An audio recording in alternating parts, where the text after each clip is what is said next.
ya okomisa bango bisika oyo bakalaki bakoma na ntongo lelo nkolo osalinga boye osalinga bonanza nazala puissant de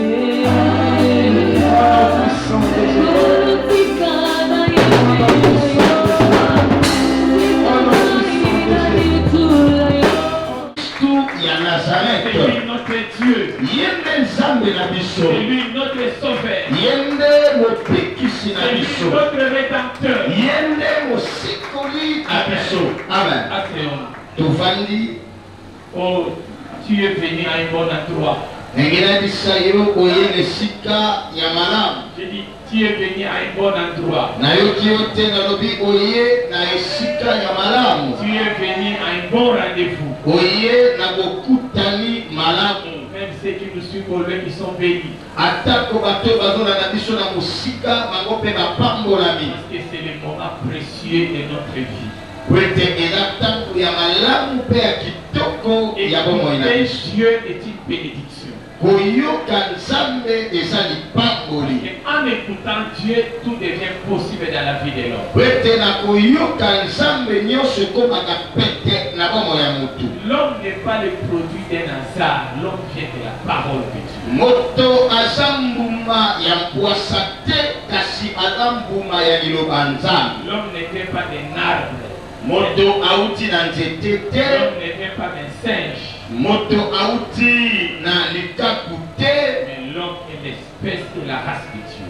Kasi moto aza lolenge pe okokani na nzambe. Acclamons le Seigneur, le Seigneur. Tobeteli nkolo makolo maboko. En écoutant la parole de Dieu, tu rentres à ta source.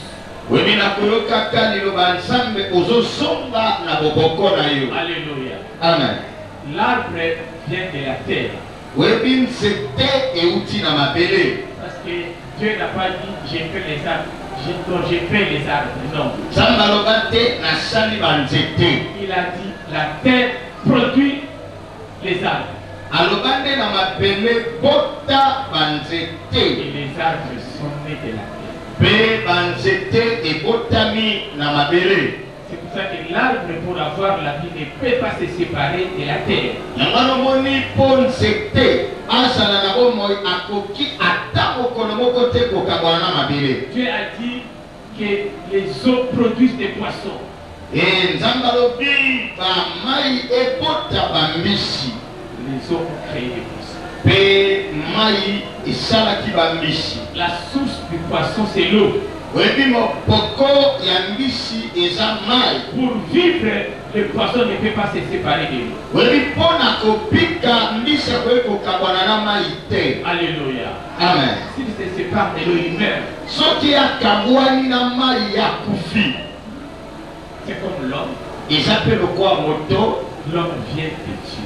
Moto auti na nzambe. C'est la parole de Dieu. Auti na liloba nzambe. Et l'homme pour vivre doit être connecté à la parole de Dieu qui est sa source.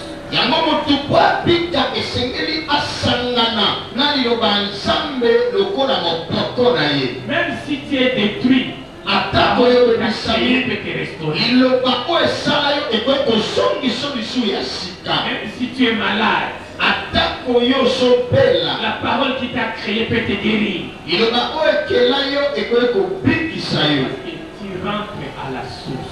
Po ete yo ozosonga na moboko na yo. Notre thème, c'est la rédemption. Oyebi mama likambo na biso eza Est-ce que lisiko. nous pouvons acclamer le Seigneur pour ce thème? Est-ce que tokoli kobetela yesu koloba boko mpona mama likambo wana? Si tu as ton bloc-notes, tu peux prendre ça pour écrire. Soki ozali nekomeli na yo okoki kobongisa mpo okoma. Nous parlons de la rédemption. Biso tozolobela na oyo etali lisiko. La rédemption est vaste. Oyebi lisiko eza mpenza monene. On ne peut pas parler de ces sujets en un seul jour, bien en une seule tranche. Oyebi tokoki kolobela mama likambo te na mokolo moko to mpe neteni moko. La rédemption a beaucoup de thèmes et beaucoup de sujets. Oyebi lisiko eza mama likambo monene mpe eza na bamama makambo ya mike mike. Alors qu'est-ce que nous devons retenir aujourd'hui de tous? Ni yango sikoyo lelo esengeli toyeba biso nyonso. Notre thème de ce matin, Dieu avait un but en nous créant. Mama likambo na biso ya moke eza nzambe na etinga na kokelaka biso bato. Dieu avait un but en nous créant. C'est ça notre thème de ce matin. Mama likambo na biso ezali nzambe azalaki netinga na kokelaka biso bato. Est-ce que tu peux dire à ton prochain que Dieu avait un but en te créant sur terre? Est-ce que yo peux kolobela molinga mina yo est-ce que nzambe Nzambe azalaki na tina oyo akelaki yo. Tu n'as pas créé par hasard. Dieu avait un but pour lequel tu avais créé. Tu n'es pas un fruit du hasard. Ta vie, dans ton passage sur terre, n'est pas par hasard. Il y a un but divin.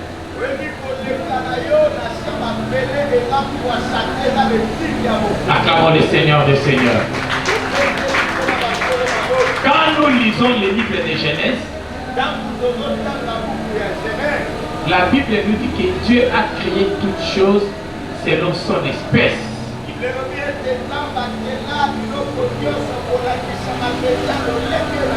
Les oiseaux selon son espèce.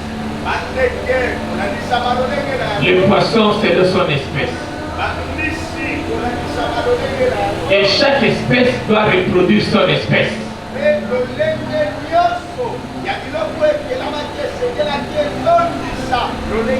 Alors le but pour lequel tu as été créé, c'est pour être l'espèce de Dieu.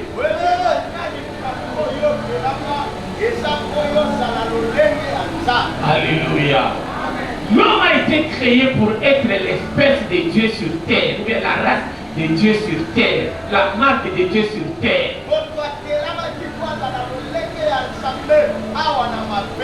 Ah, c'est ça. Tu n'es pas créé par hasard.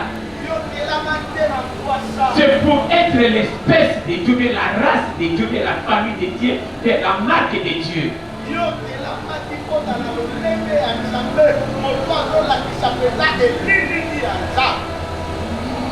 Tu es valeureux comme Dieu. Voici le but pour lequel Dieu t'a créé sur terre, pour être son espèce.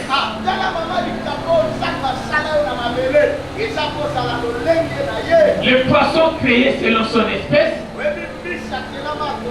Maintenant, Dieu dit à lui-même, créons l'homme à notre image et selon notre ressemblance, afin qu'il soit notre espèce sur terre.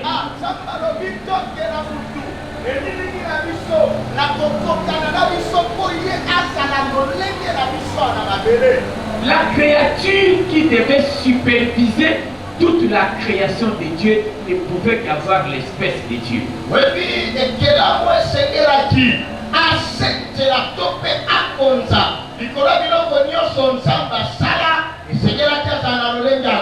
Voilà pourquoi tu as été créé à l'image de Dieu.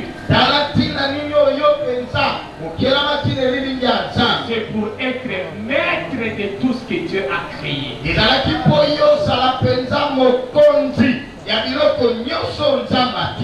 Alléluia. Tu as un but de Dieu, tu n'es pas venu par hasard. Dieu avait un but en te créant. Dieu ne t'a pas créé pour que tu sois voleur. Dieu ne t'a pas créé pour que tu sois pécheur. Dieu ne t'a pas créé pour que tu sois dominé. Dieu ne t'a pas créé pour que tu sois malade. Dieu ne t'a pas créé pour que tu sois stérile. Dieu ne t'a pas créé pour que tu sois soucié.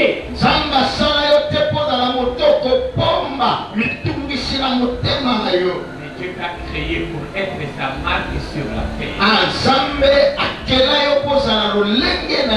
Il t'a créé pour être saint.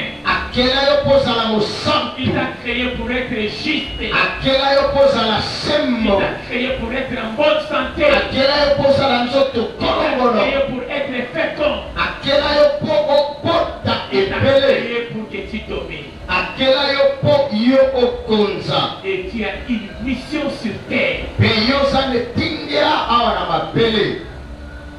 Quand nous lisons Jérémie chapitre 1 verset 5, Tangu penza totangi buku ya Yeremia mokapwa liboso nzela nango ya mitano lèvons-nous pour lire la parole du Seigneur. totelemi likolo po totanga maloba ya Nzambe. Que je t'eusse formé dans le ventre de ta mère, je te connaissais. Et avant que tu fusses sorti de ces seins, je t'avais consacré. Je t'avais établi prophète des nations.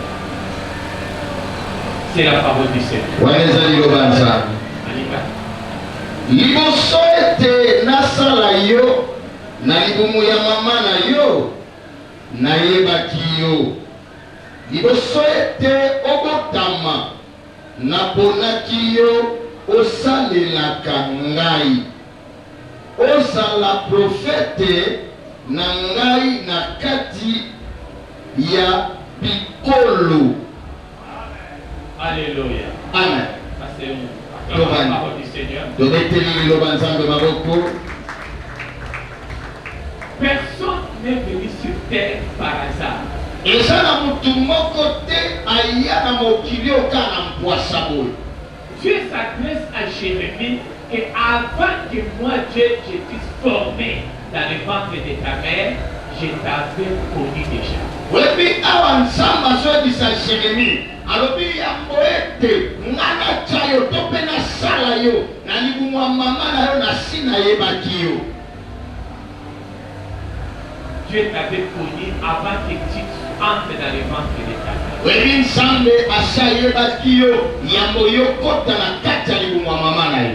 Avant que tu sois né, je t'avais déjà consacré. Yango penza yo obotama nga nasi naponaki yo mpo netinda moko songolo. Quand Jérémie est venu, c'était pour accomplir une mission divine. Webi ntango Yeremia ayaki ezalaki me. Toi aussi, tu es né afin que tu accomplisses une mission divine. Yo mpe obotama mpo okokisa etinda moko ya bonzambe.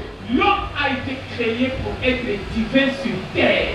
Webi moto akelamaki mpo azala na bonzambe to mpo azala nzambe awa na Il mabele. a été créé pour être divin sur terre. Ye akelamaki mpo azala nzambe awa na Il y mabele. a un but de Dieu sur terre. Yo za netinda moko ya nzambe na Je mabele. m'adresse à toi, tu as un but de Dieu sur terre. Nazobisa yo za netinda ya nzambe awa na Tu mabele. as un but divin sur terre. Yo za netinda bonzambe awa na mabele. Sur terre, tu n'es pas pour ta famille. Webi na mabele awa oza mpo na libota na yo Tu te. n'es pas pour ton père. Yo oza te mpo na tata Mais na tu yo. es sur terre pour Dieu. Kasi yo oza awa na mabele mpo na Pour nzambe. accomplir le but divin. Oza wana mpo kokisa mabongisi ya lola to mpe ya bonzambe. Est-ce que tu peux dire que je suis divin? Eske okoki koloba mpenza naza ya nzambe? J'ai un but divin sur terre. Naza etinga ya bonzambe awa na mabele. Jérémie était venu pour un but divin. Oyebi Yeremia ayaki mpo na etinga ya bonzambe. Moïse était venu pour un but divin.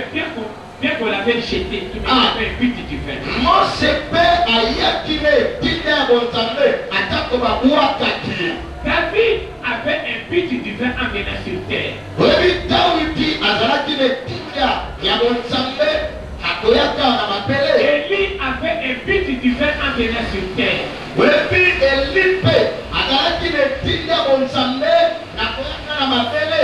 Aussi tu as un but divin en venant sur terre. Yo mpe oza na etinga ya bonzambe nakoyaka na mabele. Dieu t'avait déjà pensé, Dieu t'avait déjà imaginé avant que tu ne viennes sur terre.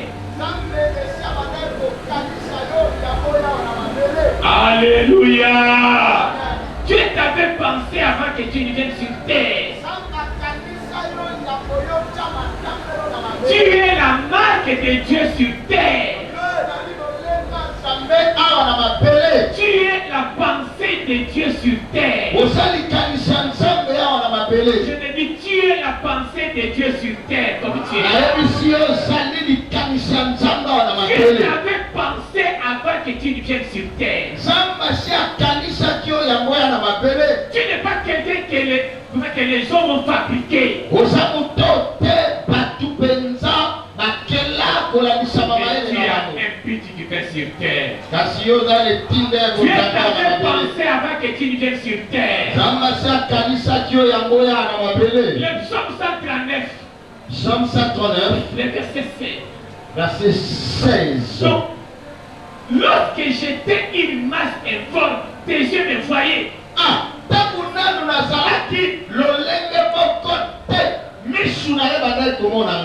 Dieu ne t'a pas vu quand tu es sorti du ventre de ta mère.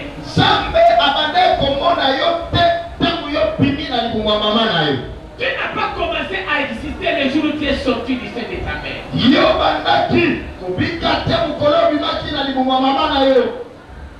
dit, quand je n'étais qu'une masse, donc je n'avais pas encore été constitué dans ce corps, mais toi tu me voyais déjà.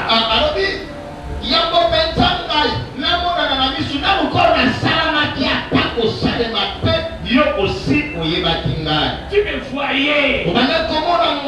Mokili emoni yo tango mama botio. Mais nzambe abadaki ya komona nanu mama nokutuna na botamite. Déjà kalaki ya komona yo. Amen. Akala komona yo nani? Oyo ya kataki yo sala na se. Loba nanu mokili mona kingaite. Nanu mokili mona kingaite. Nanu na botama kite. Nanu na botama kite. Mama na kapena na botama kite. Zambe déjà zalayi komona ngai. Zambe déjà zalayi komona ngai. Ata komona yo nani? Oyo ye kanisa qui peut osala na se. Oh, c'est quelqu'un peut acclamer le Seigneur. Avant que tu sois conçu dans le sein de ta mère. Yambo yo penza okelama. Na libungwa mama na yo. Je te voyais. Na bane komona yo. Voilà. Zambe nde mukatonga kamwana na libu. Abi avant que na tonga yo na libungwa mama na yo. Et puis, bana mususu mama kosutu ya keze mese kota. Mais empêcher qu'ils aient le kota mais moi na koti kuna. Nzambe ne mutatonga. Ina mama dona te. Eza mama wana kuna pesa banzete te. Utauta kebaya sana. Et asale komona yo même avant yo kota. Il te voyait qui? Yabane komono na. Il te voyait pas voleur. Tu n'avais jamais pensé un voleur sur terre. Tu n'as pas pensé mettre sur terre un monnaie ignorant. Quand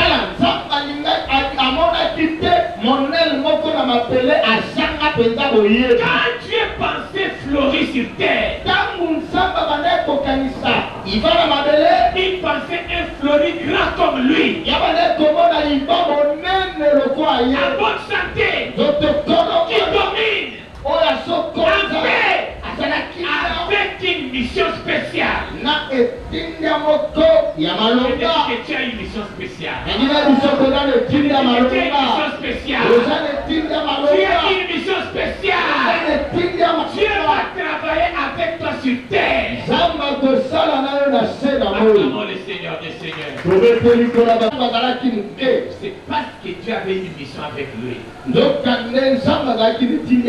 Oyebi bana bonita kusuyo pe ozali wana. Mama na yota bazaki zeme na sala toi lokola yango undani. Mais abi oyo aza na mission na ngana te otikala. Très bien. Yo ozali volontaire nzambe wana se. Amen. Kobanga makambo ezokomela yo te.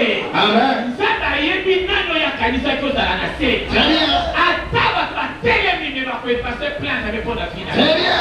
Okokoma oyo nzambe apansaki à cause de la rédemption. Ata bateli au poison me yundoka na bisayo. Ekoboma yo te. Très bien. Apôtre Mathieu eu poison combien de fois? Combien de fois? Mais le corps a une mission nzambe atinda ye. Tie kokokisama. Yokane bisayo. Satana akansaka ke agane mais Satana azaka na ilonga te. Akansaka ke azwi avantage mais azaka na ilonga te. Kozwa avantage ezali kozala na victoire te. komona ke ana dribble via monnaie na komisiego azwi elonga te po avantage wana nzambe yebi nini ya korécupere yango mpe atikali maboko polele nanomona te ke moto atie ye ministre ayibi bambongo atongi abipasi nange esili akanisi azwi avantage me botala vi na ye amantika mokilo ateki bandako nyonso satana mpezo akanisi azwi avantage likolo na yo oyo na bloke akobloke yo te po elonga ezalaka ya nzambe nzambe akolongisa yo ata bazobungisa yo bakozwa avantage te pake elonga nzambe akopesa yo et tu viens sur terre nzambe asi apanzaki yo yango otya tu t'avais déjà mis à part nzambe si ataki yo mopanzi tu t'avais déjà choisi pour que tu sois tel nzambe asi aponaki yo kozala oyo ozali ne crains pas banga te okokoma oyo nzambe akanisaki mpono na makasi na yo te Seigneur Dieu t'avait déjà mis à part nzambe si ataki yo mopanzi amen tu es le choix de Dieu yo ozali posa ya nzambe tu es le choix de Dieu koponama ya nayoki te yo oza moponami ya tu nzambe es le choix de Dieu yo oza moponami ya tu es nzambe le choix de Dieu nayobi yo oza moponami ya nzambe même si aujourd'hui tu es dans les mains de tes ennemis atako lelo oza na maboko ya banguna na yo même si aujourd'hui tu es dans les mains des sorciers atako lelo oza na maboko ya bakadia mpemba mais ils n'ont pas la victoire sur eux. kasi bango bazana elonga te likolo na yo Parce que tu es le choix de Dieu. ete yo oza koponami ya nzambe Dieu te fera sortir de leur projet. yoka nzambe akobimiso na mabongisi na bango Alléluia. Job dit, yo balobi qui est celui qui a la folie d'obscurcir mes desseins? nani yango aza na lipoma ya kokomisa lobi na nga moyelo Oyo nzambe abenga yo zala. Ata basangani banganga nyonso ya RTC. Bakomisa ngo molili te. Nzambe kaka moto akosuka na elonga. Bakoki komene yo 1000-0 bazopesa yo. Etikali 1 seconde victoire ekozala ya yo. bakokama me abimite nini maboko na biso okobima na maboko na bango bima na maboko na bango bima na maboko na bango po ozali teste ya nzambe awa na se ata satana amemi yo na kindumba amemi yo na kuluna amemi yo na nini kobanga te nzambe oyo akandaki mpo na yo bakokama lobi okomi ya nzambe acclamons le roi des rois. Alléluia. Tout ce qui t'arrive dans ta vie ne t'arrive pas par les hommes. Écoute-moi. Parce que tu es le choix de Dieu. Tout ce qui t'arrive dans ta vie ne t'arrive pas par les hommes. Je peux donner un exemple. Ce qui est arrivé dans la vie de Joseph. Quand il a vu ses frères, ce n'est pas vous. C'est Dieu qui avait programmé ça. Donc ses frères pensaient que tout ce qui lui était arrivé, c'était à leur pouvoir.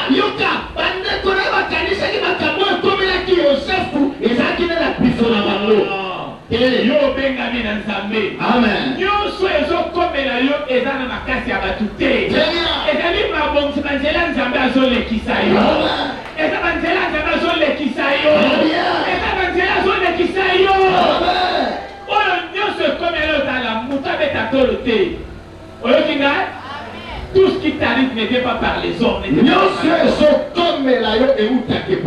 banzela ya nzambe eza mozindo okososola yango te nzambe pamema yo na bisika okoma oyo akanaki aza na bafaso ebele oyo akomema yo akomisa yo loba nyonso ezokomela ngai na vie eza na banzela ya nzambe eza kouta na bato te moto azazo na pouvoir likolo ya vie na yo te yo nyonso depuis mokolo pesa vie na yo epai ya yesu contrôle la vie vile comme na maboko na Yesu Kristo. Très bien. Oyo nyonso koma komela yo ezali po emema yo na destine ya Nzambe. Yo kokomona ke ekanga pe mpona basali ngai boye Nzambe ayebi ndiani azolekisa bana kimia. Amen. Mwana na Nzambe avandaka kima apesaka toujours Nzambe lokumu. Amen. Bato mosusu prison koboma bango me yo prison kotombola yo. Très bien. Alléluia. Amen. Acclamons le roi des rois. La rédemption voudrait dire racheter. Webi lisiko elingi koloba kosomba. Acheter de nouveau. Kosomba lisusu pona mbala mibale. Oui. C'est ça la rédemption. Yangonde otobengi lisiko. Racheter ou bien acheter de nouveau. Ouais, c'est type. Hein? Tipo akangi mutu. Asa ini. Basombi ya. Basombi po na baladi boso. Mutu na ba memi akomi na huile de goré atiki wana. Après ba pratiquer baye ba teke lisusu. Mutu na asali lisusu ni. Asali pour la deuxième fois. Akena yo na États-Unis akomi propriétaire na ye. Et ce sont kanga akomi na ni propriétaire na ye. Yo Nzambe asombi pona balanga yo okoma ya libela. Mutu atekana kina Satana. Tango Satana bisi mutu no soki olengu manzete wana okoma lokola Nzambe. Mutu akoma kina banitaso akoma lokola Nzambe oki deja zalaki Nzambe wana si. Sikoyo olia koma lokola Nzambe malaboka biboni Satana amati likolo na ye. Abi petit pesa bafunga bapesa kiyo. Mutakomi dominé na makola Satana approprié mutakomi ayi. Et Nzambe asali nini? Muto yo basombaki akomaki ya Satana. Nzambe asali nini? Aye lisusu kosomba ye pona mbala ya mibale akoma ya ye. Amen. Libame akei kuna na nini et akesoma ba télévision. Le ba premier achat. Premier achat. Yo pe oye na magasin osali ni osomi kaka télévision na ndako de combien ya nani libela. Loba na koma ya Nzambe libela. Na koma ya Nzambe libela. Oh bateka bino bateka famille na bino. Mukolo kondimela Yesu debaki basi basomo pona malami. Très bien. Et kosomo basomi okomi ya Nzambe libela. Amen. Que personne ne peut comme que vous êtes vendu. Non. Ala mutute ayebisao ke bateka bino Tu te. es racheté. Yo osomba Tu es mapona racheté. malipale. 1 Corinthiens chapitre 6 verset 19 à 20. 1 Corinthiens chapitre 6 Verset 19 à 20. verset 19 à 20. Et on prépare encore Apocalypse 5 verset 9.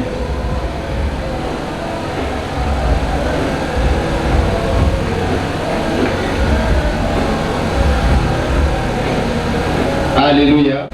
Ete boyebi te nzoto na bino ezali lokola ndako ya molimo mosantu, pamba te ye afanda kati na bino bosala Parole du Seigneur.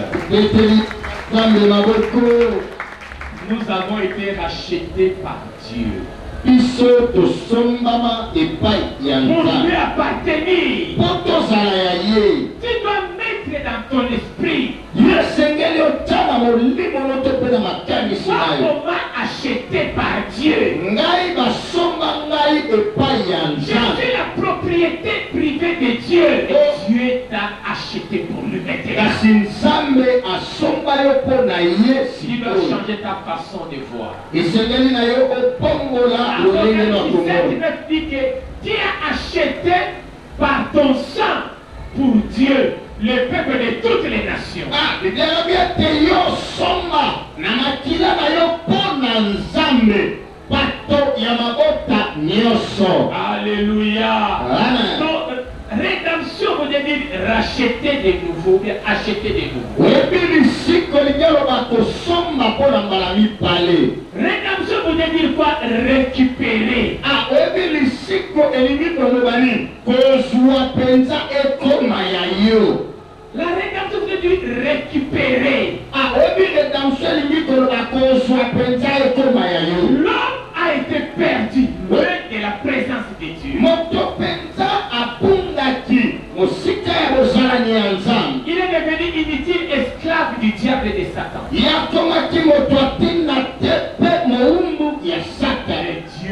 venu me récupérer. Kasi nzambe ayaki po aswaye Dieu lisusu. est venu te récupérer. Nzambe ayaki su kozwa yo Dieu songa est ya venu yo. te récupérer. Nzambe ayaki kozwa yo Ce songa qui ya yo. a été négligé, ce qui a été abandonné, ce qui a été perdu, Dieu l'a encore récupéré. Oyo penza ebungaki ebwakamaki nzambe azwi yango lisusu ekoma ya ye. Le Nzambe a récupéré nga na songi ya ye. Nzambe arekipere nga na songi ya ye. nazalaki ya ye, mais ebe on akendaki stage epai ya monguna wana. Mais après kosala nini aye korécupere nga, loba barécupere ngai nazonga ya Nzambe, loba yango Nazonga ya nzambe. tala kota tolate nga babloke nga jamais. Est-ce que Nzambe akobloke ye? Est-ce que Nzambe akokosomba eloko eza déformé? Basomba bino bokoma ya Nzambe. Moto oyo Nzambe asombi akomi ya Nzambe arécupere ye. Satan aza so na pouvoir moko likolo na ye. Na bi Satan aza so na pouvoir moko likolo na ye te. Oyo arécupere yo aza na pouvoir nyonso. Kezwa miyo. Na nzela na Yesu Na nzela na Yesu. arécupere ngai. Arekipere ngai. Nazongi ya ye. Nazongi ya ye. Ozonga deja ya Nzambe ndenge akila yo na jardin. Amen. Kobanga te. Quel que soit misala Satan asalaka na yo na ntango ozalaki na stage epai na ye, Nzambe abongisaka nyonso. Soki moto ya mokili kutu voiture ebebi aretape yango, ebongo Nzambe azali na bapouvoir nyonso. Loba Nzambe arécupere nga restaure ngai. Nzambe arekipere nga restaure ngai. Quel que soit makambo oyo monguna asalaki no na stage na yo okendaki kuna, kobanga te, oyo arécupere yo abongisaka nyonso. Kezwa miyo. Ibongiseli yo nyonso babongisaka, oyo obongisaka. Mokolo Nzambe arécupera yo, azongisela yo nyonso babotolaka yo. Amen. Azongiseli yo santé. Amen. Azongiseli yo justice na ye. Amen. Azongiseli yo kimia na ye. Amen. Azongiseli yo esembo na ye. Amen. Azongiseli yo pouvoir ya kodomine. Amen. Acclamons le roi des rois. Opete likolo bakolo bakolo. Azongisi yo fécondité. Amen. Azongisi yo fécondité. Azongisi yo santé. Parce qu'à récupérer yo. Ah, mwana na ngai. Vraiment, bakomisaki yo boye. Mais nga nakelaki yo boye te. Ebongo manto nakelaki no ezana. Abotolaki ngai te. Ah. Ebongo autorité nakelaki wana kutu koloba kutu te anyataki yango. Akobanga te ndenge ozongi mpo na nga nazozongisela yo nyonso wana. Nzambe azozongisela yo nyonso bayibelaki yo. Azozongisela yo dignité na yo. Azozongisela yo dignité na yo. Akela yo na dignité. Akela yo voleur te. Moyibi azalaka na dignité te. Oyoki ngai? Moyibi azalaka na dignité te. Mais yo lelo Nzambe azongisela yo dignité okelaki na yango. Acclamons le roi des rois, il est merveilleux. Rédemption veut dire récupérer. Yamara lisiko eliniko loba kozwa ekoma ya yo. Rédemption voudrait dire mettre fin à la captivité en payant un prix. Ah, webi lisiko eliniko loba kosukisa penza kibohungu na kofutaka motu ya moko. Alléluia. Dieu nous a pas acquis gratuitement. Webi nzambe azabiso na pamba boete. Galates chapitre 5 verset 1. Galate mokambo nango ya mitano nzela nango ya yambo. C'est pour la liberté que Christ nous a affranchis. Ezali pona bonsomi ne Kristo apesa biso bonsomi. Demeurez donc ferme. Tito telema tope bo telema ngui. Et ne vous laissez pas mettre de nouveau sous le joug de la servitude. Est-ce que quelqu'un que Dieu a mis fin à sa captivité est ici? Est-ce que mutu moko onza asukisa kiboumbu na ya sawa? Est-ce qu'il peut se lever et dire gloire à Jésus-Christ? Est-ce que boko telema aloba nkembo na Yahweh? Gloire à Jésus-Christ. Webi lisiko elingi loba kosukisa kiboumbu na kofutaka motu ya moko. Là où tu étais dominé, Isika oyo okonzamaki Dieu esclave. bisika ozalaki. Dieu avait payé le prix fait par le sang de Jésus pour que tu ne sois plus esclave. Nzambe akutaki motuya oyo eza makila Yesu oyo ozali sumo mute. Dieu t'a pas créé pour être malade. Nzambe akela yo pozala moto Lelo boya maladie nyonso lelo. Amen. Nzata la maladie ezali boumbu. Voilà. Oyo kinga? Amen. Bima na bomba bakisi. Amen. Ami bima na bomba bakisi. Nzambe asomba yo afuta prix na makila na ye. Amen. Makila wana afuta. Ezali prix asomba ito pala sonso tivita keya kyo na yako. Amen. Oh, beta maboko makasi na kono. Loba naza sumo umbu telo ba yango. Nasali sumo umbu. Boya bo umbu nyoso. Même na makanisi no boya na koza la esclave à maladie te. Na koza la bomba mutu te akomisaka lokola biscuit na ye. Pendant Nzambe asomba nga na koma ya ye. Yo opende pouvoir no so likolo na nga. Yo kane bisa yo obazali kotondwa na vie na yo. Yo kane bisa obanda lelo. Yesu asi afuta pe ya makila na ye. Mutu wana asi apenda pouvoir likolo na yo. Kaka yo nde oyebaka yango te. Okataka ki ozalaka kaka bloqué. Ozalaka kaka moti. Ozalaka kaka lie ote bafuta pe na makila. Ozali déclaré libre. Nabi ozali déclaré libre. Ozali déclaré libre bana lelo. Sois liberté na yo. Sois liberté na yo. Zala libre soko lali. Lala lokola bébé. Pour basi bafuta yo, tala basi bafuta prix. Pour yo zonga na kime pe na tinike nyo. Lelo ozomboya boumbu nyoso. Mutu so akandi ke atala bakabali. Yo somona deja tala. Yo kokanga mopepe. Ah? Ozala musala mpona kobanda tongo tipokwa okotonga lebi. Yo deja osombami babi okomi lokola mopepe. Bakokanga yo te basala musala ya mpunda. Po Yesu afuta prix na makila na ye. Po yo koma libre. Zwa liberté na yo banda lelo. La besoin de liberté no banda lelo. Acclamons le roi des rois. C'est mettre fin à l'esclavage. Eza kosukisa kiboumbu. Mettre fin à la domination. Kokomisa na suka to pe kosukisa kokonza. Dieu a mis fin à notre captivité quand il a payé le prix du sang de Jésus. Nzambe asukisaki penza okangamela biso po apesaki mwana ne makila na ye Vous esomba. savez, Jésus a été labouré dans ce dos.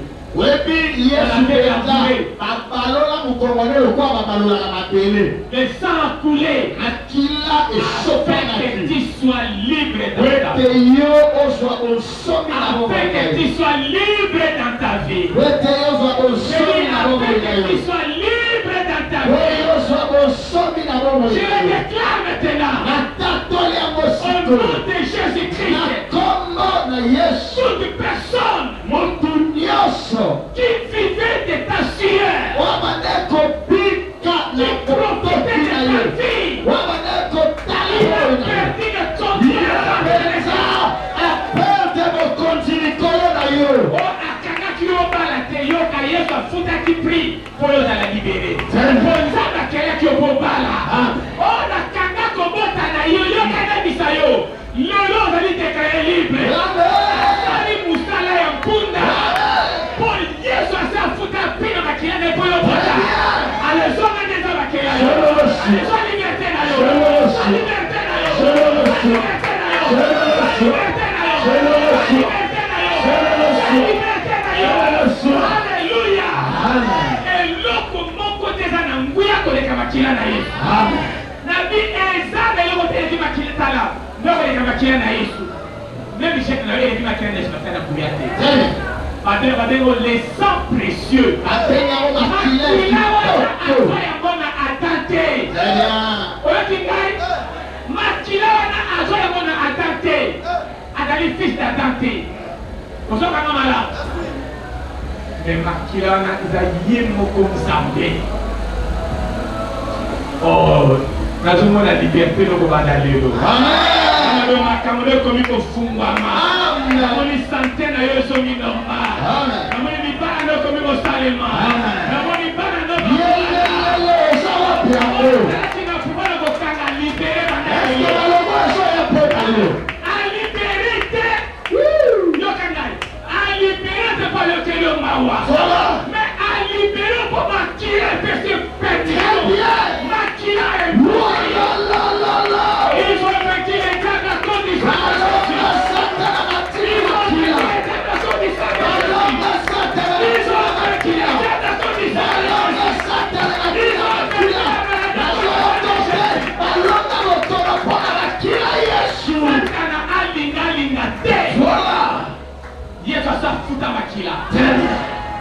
Et Asa sous la pouvoir à côté les matés. Au début dans l'Égypte, la terre est épelée. Pharaon zo sakana. Mais mukolo sacrifice à makile salemaki. Akoka kili susu. Voilà. Akoka kili susu. Akoka kili susu. Avec ton argent tu échoueras. Mais tu vas régner avec la victoire de Jésus-Christ. Tokoyoka oyo liloba ya Nzambe elobi. Dans 1 Corinthiens chapitre 11. Na buku ya 1 Corinthiens chapitre 11. Ngai nazwaki pakolo Yesu Kristo oyo nalakisaki bino. Qu'est-ce que Paul a enseigné? Paulo alakisaki nini? C'est que le Seigneur Jésus, était nkolo Yesu, dans la nuit où il fut livré, na butu oyo ye penza batekaki ye, il prit du pain. azwaki lipa, et après avoir rendu grâce, pe na nsima ya kozongisa matondi, les rompit akukaki yango et dit, pe alobaki, ceci est mon corps alobi oyo eza nzoto na nga qui est rompu pour vous. oyo ekukani mpo na bino, Faites ceci en mémoire de moi. bosalaka boye mpo na kokanisa nga. Et même après avoir soupé, Pe lolenge moko na nsima ya kolia, il prit la coupe et dit, ye azwi nkeni pe alobi, cette coupe est la nouvelle alliance à mon sang. alobi sanga Toutes les fois que vous en boirez. ntango nyonso oyo bino bokomela. Verset 26. Si levez-vous, telema awa totelema, il y a un mystère qui se passe ici. eza na mabombami oyo ezolekana awa. Le verset 26 nous dit, toloba ntango nyonso ozolia lipa oyo, le pain qui a été rendu grâce à Dieu. lizolia lipa oyo, Quel pain? lipa nini? Quel pain? Et le pain qui a été rompu. Pe lipa oyo ekatamaki to pe buka. Le pain qui a été déclaré, c'est mon corps. Lipa oyo batatoli yango nzoto na ya yangai. Quand on mange ce pain-là, Tangu ozolia lipa wana, tu annonces la mort du Seigneur Jésus. yo ozosakola bino ozali kutatola iwana nga. De quelle coupe Jésus nous parle?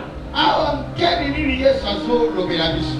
Il dit, ceci est la nouvelle alliance à mon sang. Alobi oyo eza oyokani ya sika na makila na Donc nga. chaque fois que nous prenons cette coupe du vin qui est déclaré le sang de Jésus-Christ, Tangu nyonso tozomela nkeni la mort du Seigneur Jésus-Christ. biso penza tozotatola kufa pe liseko ya Yesu. Aujourd'hui, tu vas proclamer la mort de Jésus dans ta santé. Lelo okotatola kufa Yesu na nzoto Tu kolongolo. vas annoncer la mort de Jésus dans tes affaires. Okotatola kufa Yesu na misala na yo. Jésus est mort pour nous libérer de l'ennemi. Yesu akambola biso abiki akufela biso tozongisi matondi epai na yo. Seigneur Jésus-Christ, tu es livré. Butu oyo penza batekaki yo, Tu as pris du pain.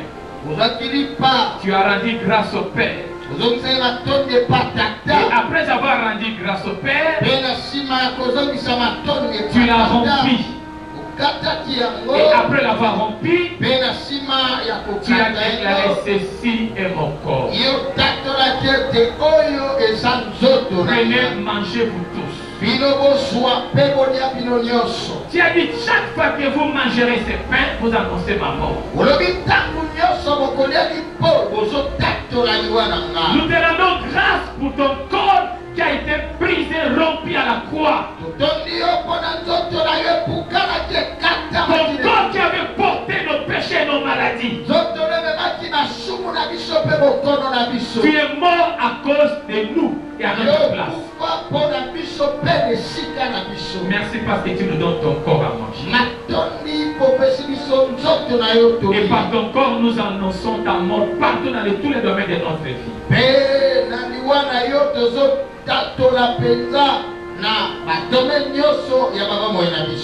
Ça c'est le corps de notre Seigneur Jésus-Christ. Ça c'est le corps de notre Seigneur Jésus-Christ qui a été rompu pour nous. Quand tu vas manger ce pain, tu vas annoncer sa mort dans ta vie.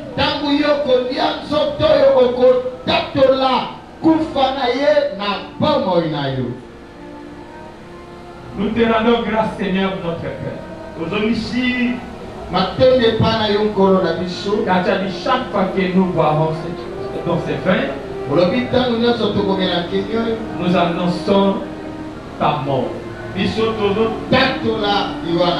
Nous te glorifions pour le sang que tu as versé pour notre rachat. Et tu nous as donné ton sang comme un véritable breuvage.